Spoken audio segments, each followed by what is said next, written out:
What's going on, everyone? So what are the three biggest mistakes that people make when they hold live events? You can see right now we are getting set up for one of my clients' live events.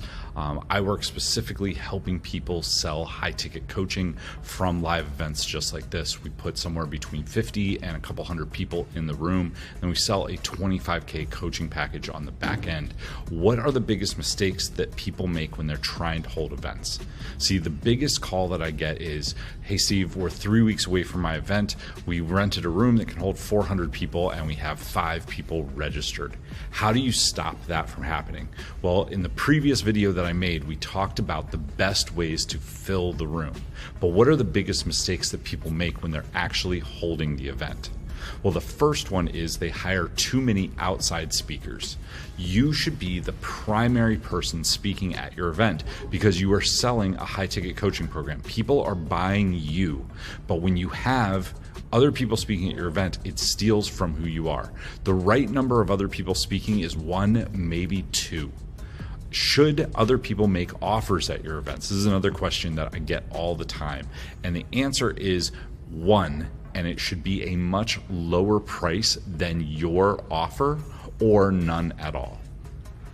The caveat to this, or kind of the big asterisk, is if you have a nonprofit that you want to sponsor, a lot of people use this as what's called the wallet opener, which at the end of the first day, they will announce the charity, they'll announce that they are matching whatever donations are made to that charity, and they'll get people to open up their wallet and give something. Usually they give away a free t-shirt or a free bag or something just to get people to open their wallet, and then they record that credit card number so that if people want to buy later on, we have the card on file.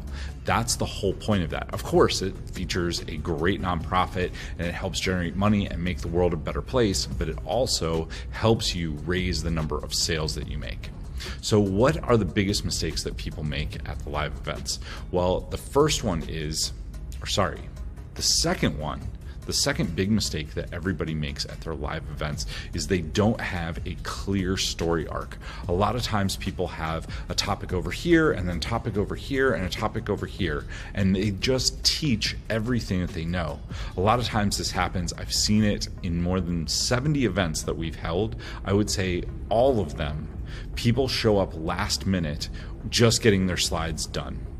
They're working on the plane, they show up to the event, they're working overnight, and this leads to them just teaching everything that they know instead of actually taking the attendees on a story with them where they're the heroes. So when you do this, you meet your audience where they're at and you take them through their first pain point that they struggle with. Then they're starting to see some momentum. They're starting to see how this could work in their business. Then you take them to the second big point that they need to overcome.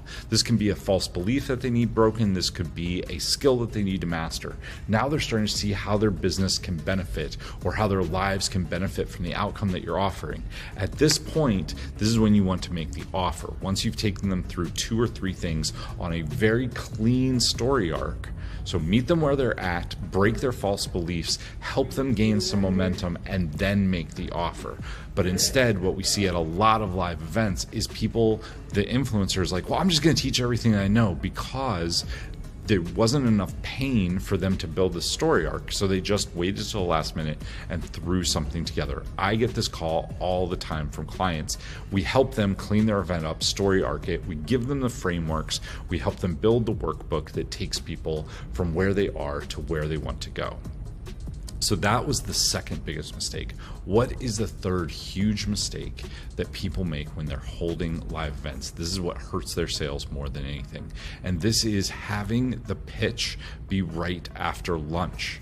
So after lunch is when energy is the lowest in the room, and it's the hardest to get people into momentum and get them moving. So how do you fight this? It's really simple. You want to do the pitch before lunch. You don't want to do it at the end of the day because a lot of people won't be there. The time that the energy is the highest is right before lunch, usually on the second day. So if we're doing a 3-day event, we want to do the pitch right before lunch on the second day. You can sometimes do it at the end of the day. Chances are, though, that you will have a lower conversion because fewer people will be in the room. They're tired. It's the end of the day. They want to get going. They don't want to stand in line. You can still sell good here, but it is not optimal. So I'm going to give you guys one bonus. Another mistake that a lot of people make is that they just teach too much. What happens when you teach too much? If you guys have been following me for any amount of time, you know that when somebody just teaches and teaches and teaches, it overwhelms our brain and we shut down because we're a lot like RAM in a computer. If instead you get people to lean forward and have fun and you keep the energy up and you get way more engagement, people remember more. Your event is not about taking people from a level 1 to a level 10.